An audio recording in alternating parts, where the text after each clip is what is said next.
Hello. नाम okay. छोड़ के।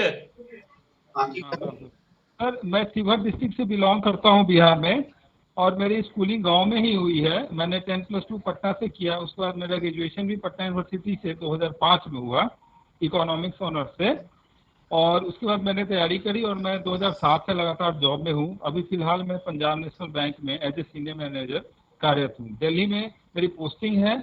मेरी हॉबी योगा है, और मेरे आदर्श व्यक्ति श्री विवेकानंद और श्री वीवीएस लक्ष्मण है।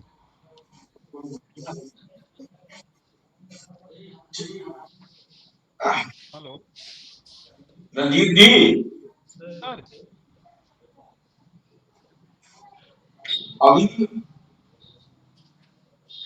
विश्व में जो आर्थिक व्यवस्था आप देख रहे हैं, जी सर। जो मंदी का असर आप देख रहे हैं, यस सर। बैंक इससे कैसे निपट सकता है? सर, अभी जो फिलहाल मंदी की स्थिति है अर्थव्यवस्था में, उससे बैंक कई तरीके से निपट सकता है। एक तो फॉरवर्ड और एक बैकवर्ड, दो तरीका है। सर, बैकवर्ड में जो उसके एनपीए हो चुके हैं, सपोज कि जिसमें रिकवरी मतलब करनी शेष है, और उसको अभी मतलब फर्दर और डिटोरिएट ना हो, उसके लिए हमारे पास सरफेसी एक्ट होता है, हमारे पास लीगल नोटिस भेजने का अधिकार होता है बैंक के पास एज पर एक्ट में। तो उसके तहत और एनसीएलटी में भी जा सकता है, जैसे कोई कंपनी दिवालिया हो गई, तो ये तरीके हैं। उसके बाद बैंक अपनी योजनाओं को ठीक से क्रियान्वित करे, रिकवरी पे फोकस करे। तो एक तो ये हो गया। दूसरा, फॉरवर्ड में जो अकाउंट खराब होने वाले हैं, उस पे भी प्रिकॉशनरी मेजर ले सकते हैं, अपने प्रोटेक्शन नॉर्म्स को, अपने जो फंडामेंटल्स है उसको सही रख के। ये दो तरीके हैं। और तीसरा, बिजनेस पे फोकस करने के लिए अभी गवर्नमेंट जो है वो एक emergency credit line EPCL, sir अभी बहुत ही बड़ा मतलब लाइमलाइट में है, जो गवर्नमेंट ऑफ इंडिया का फोकस है। उसमें एक प्रावधान ये है कि जो एग्जिस्टिंग बिजनेस होल्डर हैं, उनको फरवरी में जो आउटस्टैंडिंग था उसका 25% वो फ्रेश लोन के तौर पे दे सकता है। तो इस अर्थव्यवस्था में भी जो हमारी जो लिक्विडिटी का अभाव है, और जो हमारे इंडस्ट्रियलिस्ट जो पैसे की समस्या से जूझ रहे हैं, उसमें भी योगदान होगा, उनको भी एज इंसेंटिव मिलेगा, और बैंक का भी बिजनेस बढ़ेगा। आप वर्तमान मंदी को 2007 की मंदी की तरह से देखते हैं या 1929 की मंदी की तरह देखते हैं?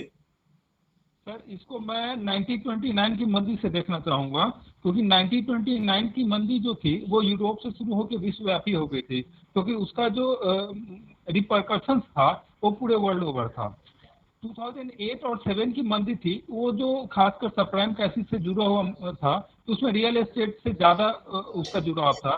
तो उसमें हम बच गए, क्योंकि हमारे फंडामेंटल तब स्ट्रांग थे।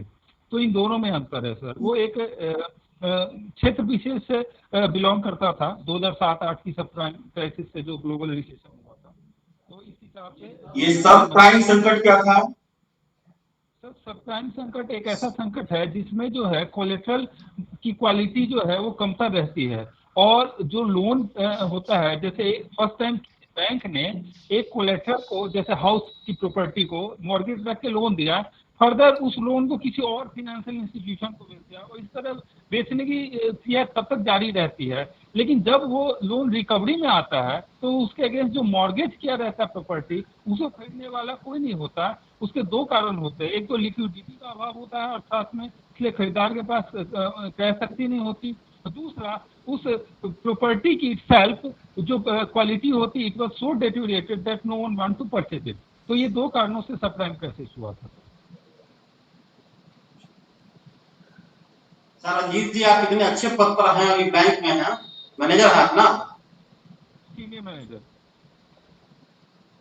प्रशासन में ऐसा क्या आपको दिखाई दे रहा है जो आप इधर आना चाहते हैं?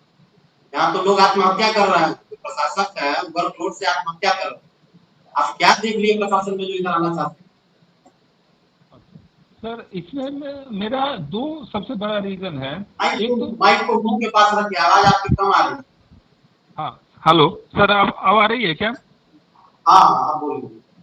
सर, इसमें दो रीजन है। एक तो मेरा जो पर्सनल रीजन, और एक मेरा ड्रीम।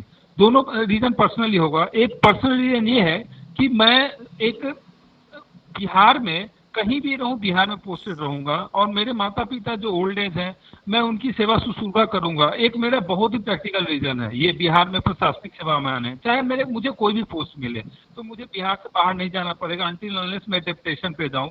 वो एक बात की बात है। दूसरा सर, मेरा ये चाइल्डहुड ड्रीम है। मैंने तैयारी करी थी, कुछ फाइनेंशियल मेरे प्रॉब्लम थे, इस कारण मैं बैंक में आ गया, लेकिन मेरा शुरू से एम ही था मैं प्रशासन में आऊँ। मैंने यूपीएससी की भी तैयारी करी थी, तो उसमें भी मैंने कुछ अटेम्प्ट लिए थे। तो दो मेरे पर्सनल रीजन है। बाकी बहुत सारे रीजन है, जैसे कि मैं चाहता हूँ कि मुझे अधिक से अधिक लोगों को सेवा करने का मौका मिले, क्योंकि बैंक में जो है हमारे कस्टमर विशेष को ही हम सेवा करने का हमें मौका मिलता है। और अभी कोरोना के टाइम में एज ए कोरोना वॉरियर्स मुझे गर्व होता है कहते हुए कि मैंने एक दिन की भी छुट्टी नहीं ली। तो ऐसे एक प्रशासनिक, जब मैं प्रशासनिक सेवा में आता हूँ तो मैं खुद भी जॉब करूंगा, साथ साथ मेरे बहुत सारे लोग होंगे मेरे अंदर, मेरी टीम में होंगे, जिससे मैं अभी की स्थिति में मैं बहुत लोगों की सेवा कर सकता हूँ। मेरी बहुत सारी आकांक्षाएं और बहुत सारे प्लान्स हैं जिसको मैं वहाँ इम्प्लीमेंट कर सकता हूँ। और चौथी बात सर, मुझे वहाँ रिकॉग्निशन मिलेगा, क्योंकि बैंक में जो जॉब करते हैं एक तरह से कॉर्पोरेट जॉब होता है, और वहाँ जो मैं करूँगा वो एक सर्विस होगा। तो दोनों में अंतर है। मैं अपने अभी इस जॉब से संतुष्ट हूँ, पूरी तरह संतुष्ट हूँ। दो, मुझे मॉनिटरी लॉस होगा, लेकिन मुझे एक बेहतर जॉब प्रोस्पेक्ट वहाँ मिलेगा प्रशासनिक सेवा में। बैंकिंग का एक काम बताइए जो एज ए बैंकर आप नहीं कर सकते थे, लेकिन एक प्रशासनिक पदाधिकारी के नाते के कहने पर आप करते थे, अब वो काम आप खुद कर लेंगे। एक काम कम से कम बताइए। सर, फ्लैगशिप जो स्कीम्स होती है, जितने फ्लैगशिप स्कीम्स होती हैं वो सारे हमारे जो होते हैं तहसील से पास होते हैं, या प्रशासनिक जो प्रशासन स्तर पे है, जो लोकल प्रशासन है उनके द्वारा अनुमोदित होते हैं, वो बैंक में आता है एलडीएम के थ्रू। हमारे जो लोकल डिस्ट्रिक्ट बैंक होते हैं उसके थ्रू आता है। तो मैं एज ए प्रशासक मैं डायरेक्ट उनको रिकमेंड कर सकता हूं, जो कि एज ए बैंकर मेरी मजबूरी होती है कि वही केस मैं करूं जो स्पॉन्सर्ड हो गया है। और ये सर्वविदित है कि स्पॉन्सर करने के लिए बिचौलियों का एक राज होता है। वो कई बार जो नीडी होते हैं, जो एक्चुअल जिनको पैसे की जरूरत होती है, उनको स्कीम नहीं मिलता, उनको फ्लैक्सी स्कीम से बैंक नहीं जोड़ पाता, लेकिन वैसे लोग मिल जाते हैं जिनको वाकई इसकी जरूरत नहीं होती। तो एक बहुत बड़ा रीजन है और बहुत बड़ा टूल होगा मेरे हाथ में सर। अच्छा, आपके हिसाब से एक अच्छा प्रशासक में कौन कौन सा गुण होना चाहिए? सर, अच्छा प्रशासक को सबसे पहले कि डाउन ट्रोडन लोगों की नीड का समझ होना चाहिए। अगर आप पीपुल के नीड का, पीपुल के जरूरतों को नहीं समझेंगे तो मैं कहता हूं काम न करने के बहुत सारे बहाने हो सकते हैं। लेकिन अगर पॉजिटिव माइंडसेट से चलना है, बताइए, बहुत एलोबरेट नहीं करना, पॉइंट 5 पॉइंट बताइए। सर, एक प्रशासक को अच्छा ह्यूमन बीइंग होना चाहिए। दूसरा, उसे पता होना चाहिए कि मुझे काम कैसे करवाना है, how to get work done from others. तीसरा, प्रशासक में ये गुण होना चाहिए कि राइट टाइम पे राइट डिसीजन कैसे लेना है, और वो डिसीजन फ्रूटफुल भी हो। ऐसा ना हो कि तुरंत डिसीजन मैंने ले लिया और बाद में उसके रिपरकशंस आ जाए। ये 3 सबसे बड़े गुण होने चाहिए मेरे हिसाब से। बाकी चौथा गुण ये होना चाहिए कि वो कैसे ऊपर कोऑर्डिनेट करे अपने अपर लेवल पे, और कैसे नीचे की टीम के साथ एक टीम वर्क में काम करे। कि जब तक कोहेशन नहीं होगा तब तक हम किसी भी स्कीम को धरातल पे नहीं ला सकते। ये 4 होना चाहिए। और 5, उसे मॉनिटरिंग का एक बहुत बड़ा गुण होना चाहिए। अन्यथा क्या होगा कि अगर कोई भी स्कीम हमने इम्प्लीमेंट कर दिया, उसका प्रॉपर मॉनिटरिंग नहीं हुआ, तो फिर वो कागजों में रह जाएगा, फिर वो धरातल पे नहीं आ सकता। सबों में से आप में कौन कौन सा गुण है? सर, मैं महोदय से गुजारिश करूंगा, और मैं ये गर्व करता हूं कि मेरे में एज ए बैंकर मेरे में मैनेजमेंट का गुण है। मुझे अच्छी तरह पता है कि मैं दूसरे से कैसे काम करवाऊं, और एक टीम वर्क क्या होता है, टीम कोहेशन क्या होता है, मुझे अच्छी तरह पता है। क्योंकि बैंक में एज ए मैनेजर मैं ये करता हूँ, और मैं डे टू डे मेरे ये होता है। दूसरा, मैं एक ह्यूमन टच है मेरे अंदर। मैं हमेशा कोशिश करता हूँ कि जो कॉर्पोरेट कस्टमर है, जो कॉर्पोरेट बोरोवर है, उनको पहचानने वाले बहुत हैं, लेकिन जो हमारे जो गरीब तबके के लोग होते हैं, जो एक क्वाइंस लाते हैं बैंक में जमा करने के लिए, खुदरा जिनके पास होता है, उनको कोई नहीं पूछता, क्योंकि वो फटेहाल स्थिति में होते हैं। मैं अपने केबिन से जाके उनको देखता हूँ, लाइन में खड़े हैं, कोई ओल्ड एज है, मैं उनकी मदद करता हूँ। तो मैं ये मेरे में 2 गुण ठीक है। है तीसरा रणजीत जी, वेट, आप अपनी 5 कमियां बताइए। सर, मैं एक बहुत ही इमोशनल पर्सन हूँ। दूसरा, मैं बहुत ही स्ट्रेट फॉरवर्ड हूँ, मुझे मैनिपुलेशन नहीं आता। इससे कई बार मुझे घाटा भी होता है मेरे सीनियर के साथ। वो समझते हैं कि जो चीज वेट रणजीत जी, बहुत इमोशनल होना, बहुत स्ट्रेट फॉरवर्ड होना एक अच्छा प्रशासक के लिए अच्छा गुण नहीं माना जाता। तो पोस्ट ही डिप्लोमेसी है, डिप्लोमेटिक पोस्ट है, तो ये तो पहला कैरेक्टर यही है, डिप्लोमेटिक होना, neither emotional nor straight forward. Sir, मैं इस पे बहुत काम कर रहा हूँ, और मैंने ड्यूरिंग अपनी सर्विस बहुत इस चीज़ों पे ओवरकम किया है। तो मैं आगे भी मैं इस पे काम करूंगा, और मैं महोदय आपको विश्वास दिलाता हूँ कि मैं इसको कंट्रोल कर लूंगा। मैं मैच्योर भी हो रहा हूँ टाइम बिंग, तो मैं इन दोनों चीज़ों को ओवरकम कर रहा हूँ।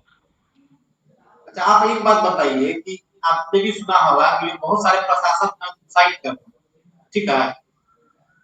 तो आपको क्या लगता है कि क्यों कर? वर्कलोड को छोड़ के दूसरा कारण बताना, वर्कलोड नहीं बताना। सर आपको क्या सर लगता है कि वर्कलोड के अलावा और ऐसा कौन सा कारण है जिसके कारण इतने अच्छे पद पर आने के बावजूद एडीएम, डीएम, बीडीओ सुसाइड कर लेते हैं? आखिर क्यों कर लेते हैं? सर, मैं एक केस स्टडी बताऊंगा। एक आईएएस ने सुसाइड किया था दिल्ली में, और उसने रेलवे ट्रैक पे अपनी जान दी थी। उसका रीजन क्या था? कई बार हमें एडमिनिस्ट्रेटिव जो बर्डन होता है, उससे ज्यादा तकलीफ देह नहीं होता। कोई काम करने से कोई नहीं मरता। मैं आपके साथ ये इसलिए बोल रहा हूँ कि मैं पिछले 12-13 साल में बैंक के जॉब कैपेसिटी के हिसाब से जो जॉब करने की जो वो होती क्वांटिटी, वो कहीं से भी कमतर नहीं होती। मैं कहता हूँ कि सबसे ज्यादा जॉब होता है बैंक में।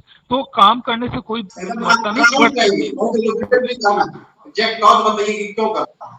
Sir, personal reasons and lack of job satisfaction. फिर से बताइए, नहीं सुनी। सर, पर्सनल रीजंस, कुछ उनके फैमिली मैटर्स होते हैं जिस कारण वो पर्सनली डिस्टर्ब और अवसाद में होते हैं। दूसरा, उनको जॉब सेटिस्फैक्शन नहीं मिलती है, कुछ और वो अच्छा करना चाहते हैं, या उनके मन का जॉब नहीं मिलता। ठीक है रख दीजिए, आप तो इकोनॉमिक्स ऑनर्स भी हैं। Yes sir. हेलीकॉप्टर मनी क्या होता है? कैसे? एक कॉन्सेप्ट है हेलीकॉप्टर मनी, क्या होता है? अच्छा सर, महोदय, मुझे गैस करने की अनुमति हो तो मैं गैस कर सकता हूँ। हाँ हाँ, गेस कर सकते सर, वैसी मुद्रा जिसमें वोलेटिलिटी ज्यादा होती है, जैसे कि डॉलर, जिसमें वोलेटिलिटी सबसे ज्यादा होती है, इसलिए इसको हैं। हेलीकॉप्टर नहीं मनी, यानी नहीं, कि hot, that is called hot money, वो ओके हॉट सर। मनी होती है। अच्छा ठीक है, सर, बताइए कि इकोनॉमी में बैकवर्ड बैकवर्ड और फॉरवर्ड लिंकेज क्या होता महोदय, बैकवर्ड और फॉरवर्ड लिंकेज सर क्या, इसका क्या कॉन्सेप्ट? सर या तो मैं सर दोबारा एक बार से रिपीट कर सकते हैं? बैकवर्ड और forward interest. Linkage linkage linkage linkage, हाँ। अच्छा, लिंकेज। सर, एग्रीकल्चर के क्षेत्र में मैं बता सकता हूँ, अगर आप ये दें मुझे अनुमति तो। अर्थव्यवस्था के क्षेत्र तो नहीं, एग्रीकल्चर के क्षेत्र में मैं बैकवर्ड एंड फॉरवर्ड लिंकेज जानता हूँ सर। पहले इसको आपको डिफाइन करना है, डिफाइन करने के बाद आप किसी एक सेक्टर का एग्जांपल हमको बता सकते हैं। पहले डिफाइन कीजिए क्या होता बैकवर्ड का मतलब होता है इनपुट, जो भी प्रोडक्शन में इनपुट लगता है, जो फैक्टर्स होते हैं, जैसे कि लेबर, लैंड, कैपिटल, और भी एंटरप्रेन्योरशिप होता है, ऑर्गेनाइजेशन होता है। और फॉरवर्ड होता है पोस्ट प्रोडक्शन चालू होता है, जैसे कि स्टोरेज हुआ, ट्रांसपोर्टेशन हुआ, सर बैंकिंग सर्विसेज हुआ, जो टर्सरी सेक्टर से जुड़े होते हैं। एग्रीकल्चर में फॉरवर्ड हुआ, जैसे फर्टिलाइजर्स हुआ, सीड्स हुए, जैसे कि सिंचाई हुई, सिंचाई की व्यवस्था हुई, इंस्ट्रूमेंट हुए, इक्विपमेंट्स हुए, एक सवाल ट्रैक्टर का हुए। जवाब दीजिए। है? उल्टा तो नहीं बोल रहे हैं ना? एक सवाल का जवाब दीजिए। ये लैंड, लेबर, कैपिटल और एंटरप्रेन्योरशिप बोले हैं आप, लैंड का क्या अर्थ होता है इसमें? सर एक मिनट सर। हाँ सर, लैंड का अर्थ होता है, land production factor of production में एकमात्र ऐसा फैक्टर है जो इमूवेबल है और जो अस्थाई है। जी नहीं, ऐसा तो लैंड का मतलब नहीं होता है। मेरी नजर मेरी जानकारी में यही है बात। देखिए लैंड में जो होता क्या है, जो जितना भी नेचुरल रिसोर्सेज है वो सभी लैंड में आ जाते हैं। ठीक है, यस सर। आगे पूछा था। अच्छा, एक रणजीत जी टर्म बताइए कि डीमोनेटाइजेशन, ठीक है, डीमोनेटाइजेशन एक चला था आपके यहाँ। एक टर्मोलॉजी आता है डीबेसमेंट, तो ये डीबेसमेंट क्या है? क्षमा करें सर, मुझे याद नहीं अभी आ रहा है सर। ठीक है, ठीक, कोई बात नहीं। अच्छा Ranjit ji, yes sir. Hello. Yes sir, मैं सुन पा रहा हूँ। हेलो सर, बताएं। हाँ हाँ, अच्छा डेवलपमेंट का कितना स्टेज? डेवलपमेंट का कितना स्टेज है सर? डेवलपमेंट हाँ के 4 स्टेज बताए गए हैं। जो सबसे पहले प्राइमरी स्टेज, उसके बाद आत्मस्फूर्ति का स्टेज, फिर ग्रोथ का स्टेज, तब लास्ट मैच्योरिटी का स्टेज होता है।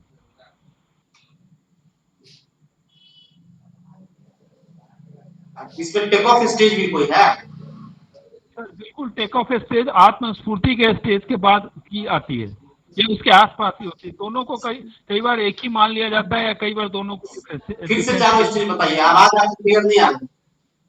सर मेरे हिसाब से डेवलपमेंट के 4 स्टेज हैं। पहला, जिसको कहते हैं प्राइमरी स्टेज, जब कोई भी इकोनॉमी शुरू करती है, जैसे कि इंडिया की इकोनॉमी मान ले कि प्री इंडिपेंडेंस का स्टेज हो गया, 1950 का स्टेज। मैं एक उदाहरण के साथ सर बताना चाहूँगा।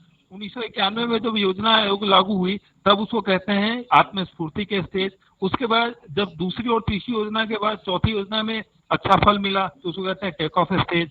उसके बाद जब एलपीजी आया, तो उसको टेक ऑफ स्टेज सेकेंड कह सकते हैं।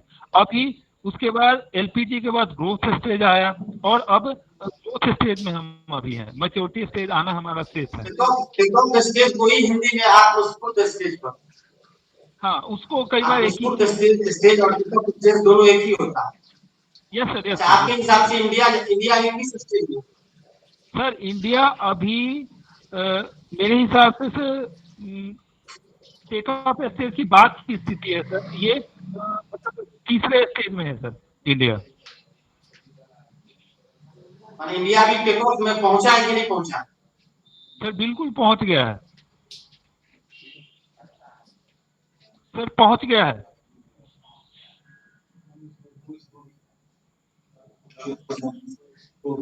अच्छा रंजीत जी, सर अंतर्राष्ट्रीय संबंध में भारत नेपाल संबंध को सुधारने के लिए, यस सर, अंतर्राष्ट्रीय संबंध में यस सर, जो भारत नेपाल के बीच जो द्वंद्व की स्थिति आ गई है, यस सर, 3 उपाय बताइए आप, जिससे कि भारत नेपाल संबंध बेहतर है। सर मेरे समझ से एक तो सबसे बड़ा जो इसमें उपाय हो सकता है, डायलॉग दोनों तरफ से होना चाहिए। जैसे 15 अगस्त के अवसर पे जो माननीय प्रधानमंत्री वहाँ के खड़गपुर प्रसाद ओली साहब ने कॉल करके माननीय मोदी साहब को ग्रीट किया, तो एक ये है कि डायलॉग डिलीवरी जारी रखते हैं। दूसरा सर, हम उनके परियोजनाओं में उनका एक ये कहना था कि हमारी परियोजनाएं, बहुत सारी परियोजनाएं में जिसमें इंडिया ने इन्वेस्ट किया था या इंडिया का स्टेक था, वो अभी पूरी नहीं हुई है, तो हमें उस तरफ ध्यान रखना चाहिए। और तीसरा, हमें डिप्लोमेटिकली और अभी जियोपॉलिटिकल सिचुएशन जो है कि चाइना उसको अट्रैक्ट करने में एक मतलब अट्रैक्ट कर ही चुका है। इस कारण कई बार ये माना जाता है कि चाइना के बहकावे में नेपाल एक्टिविटी कर रहा है, तो हमें उस तरफ ही ध्यान रखना चाहिए। 3 चीजें हैं सर। बिग ब्रदर सिंड्रोम क्या है? Big brother syndrome sir sorry sir, यह तो मैंने सुना नहीं और मुझे आपका भी नहीं। सॉरी सर, एक बार क्वेश्चन दोहरा देंगे क्या? कौन सा सिंड्रोम है? Big brother syndrome. सर एक एक बताइए, इंसॉल्वेंसी नहीं, एंड बैंक्रप्सी कोड सुने हैं इसके बारे में? हाँ सर सुना। जी बताइए क्या है? Sir insolvency and bankruptcy code ये है कि आज से पहले, इस कोड आने से पहले क्या होता था कि कोई भी कंपनी खुद को सिक इंडस्ट्री साबित करके रिकवरी में और एनपीए होने के बावजूद जो है वो नियमों का फायदा उठा करके वो अपनी प्रॉपर्टी को एब्सॉर्ब करा लेती थी। लेकिन जब से इंसॉल्वेंसी एंड बैंक्रप्सी कोड आया है तब से ये गवर्नमेंट ने वित्त मंत्रालय ने ये लागू किया है कि वो इंसॉल्वेंट हो जाए और बैंकरप्ट हो जाए। अच्छा एक बात बताइए, हाँ सर, जो इसमें कोड शब्द का इस्तेमाल क्यों किया गया? इसमें क्या गया है कि एक टाइप ऑफ लॉ और टाइप ऑफ लॉ को कोड किया जाती है। अच्छा एक और सवाल बताइए, बराबर न्यूज पेपर में चर्चा में रहता है ग्रीन फील्ड प्रोजेक्ट और ब्राउन फील्ड प्रोजेक्ट, इस दोनों में क्या अंतर है? Sir green field project brown field project में जहाँ तक अंतर की बात है तो ग्रीन फील्ड प्रोजेक्ट का ये मतलब होता है कि ऐसी जगह या ऐसा प्रोजेक्ट जिसमें शुरू से जिसमें जैसे कहने का मतलब इसका लिटरल मीनिंग ये हुआ कि उसमें कुछ भी नहीं किया गया है, यानी वो न्यू इंडस्ट्री इंटायरली ही न्यू इंडस्ट्री शुरू हो गई, उसको कहते हैं ग्रीन फील्ड प्रोजेक्ट। जैसे कि हमने किसी इंडस्ट्रियलिस्ट को इंडस्ट्री शुरू करने के लिए जो लोन दिया तो उसको कहते हैं ग्रीन फील्ड प्रोजेक्ट।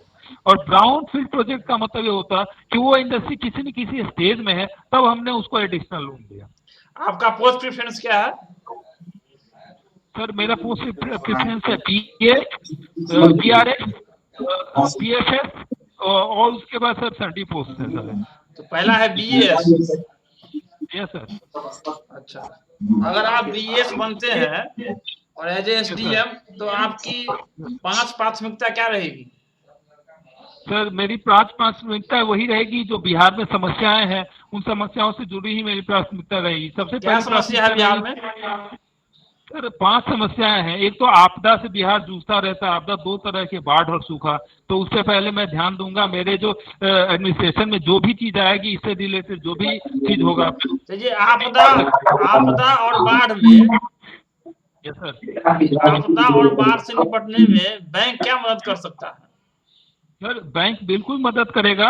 अभी अगर इस आपदा में, बाढ़ में अगर कोई व्यक्ति अपना इंडस्ट्रीज खो चुका है या बाढ़ की समस्या से ग्रसित हो गए और उसके इंफ्रास्ट्रक्चर या उसकी मशीनरी जो है वो काम नहीं कर रही है तो अभी emergency credit line, emergency guarantee credit line हमें है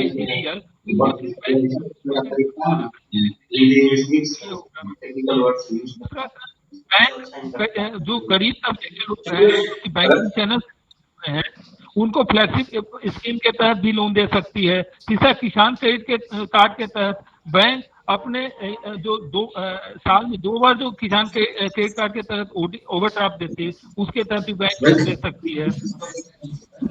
जी ये सर आज का इंटरव्यू खत्म हुआ, मुझे आज बहुत अच्छा लगा है। एक सेकंड, मेरा भी थोड़ा सुझाव है ना, जो आप जो किसी चीज को बोलते हैं है ना तो बहुत ज्यादा लंबा खींचते हैं है ना, तो थोड़ा उसको और संक्षेप में करने का प्रयास कीजिए है ना, ठीक है सर, तो वो थोड़ा बेहतर प्रोसेस रहेगा। आप थोड़ा लंबा खींचने लगते हैं तो जितना संक्षेप में जवाब दे सकते हैं बेहतर वो अच्छा लगता है ना, उसको आगे से ध्यान रखिए। ठीक है सर। एक क्वेश्चन जो सिंड्रोम का था, क्या था सर एग्जैक्ट, मैं सुन नहीं पाया हूँ, अभी भी मुझे याद नहीं, क्या है, कौन सा सिंड्रोम पूछ रहा है? Big brother syndrome. अच्छा सर, बिग ब्रदर सिंड्रोम जो है कि जो भारत के छोटे पड़ोसी आते हैं उनका कहना है कि भारत बिग ब्रदर सिंड्रोम से ग्रसित। बिग ब्रदर सिंड्रोम का मतलब होता है कि आंतरिक मामलों में हस्तक्षेप और भारत को एल्डर ब्रदर की भूमिका निभानी चाहिए। एल्डर ब्रदर का मतलब होता है सहयोग। ये मैं जानता था सर एग्जैक्टली ना, मैंने आपकी वीडियो पढ़ा भी था IR वाले वीडियो में, और मैंने इसकी चर्चा पिछले वीडियो में भी करी थी, एग्जैक्ट मैं सुन नहीं पाया था। बिग ब्रदर आपने कहा भी था कि हमें बिग ब्रदर से करके एल्डरली मतलब अपने नेबरहुड को हेल्प करना चाहिए। मैं ये नोट कर लेता हूँ। वैसे आज मैं बहुत प्रसन्न हूँ, आपका इंटरव्यू बहुत अच्छा गया है, ठीक है। और मैं मार्क्स बाद में दूंगा और बाद में आपसे बात कर लूंगा, ठीक है। बहुत अच्छा थैंक यू आपका सर। प्रेजेंटेशन है, क्योंकि आपको 5 लोग इंटरव्यू ले रहे हैं, अच्छा ठीक है। 5 लोग में से 2 इकोनॉमिक्स के स्पेशलिस्ट थे, अच्छा सर। ठीक है। एक एडमिनिस्ट्रेशन के स्पेशलिस्ट थे और HRD के स्पेशलिस्ट थे, जी जी जी। ठीक है। और एक तो मैं ले ही रहा था, एक डॉक्टर साहब भी थे, इतना समय नहीं मिला कि आपको पूछ सकते कोरोना पे, ठीक है। लेकिन जितना भी हुआ बहुत अच्छा इंटरव्यू था, 5 लोगों ने आपका इंटरव्यू लिया, बेहतर स्टेप है, मुझे उम्मीद है आप सर्वोच्च स्तर को प्राप्त करेंगे। Thank you sir. Thank you sir. Thank you sir. Thank you. Rajesh ji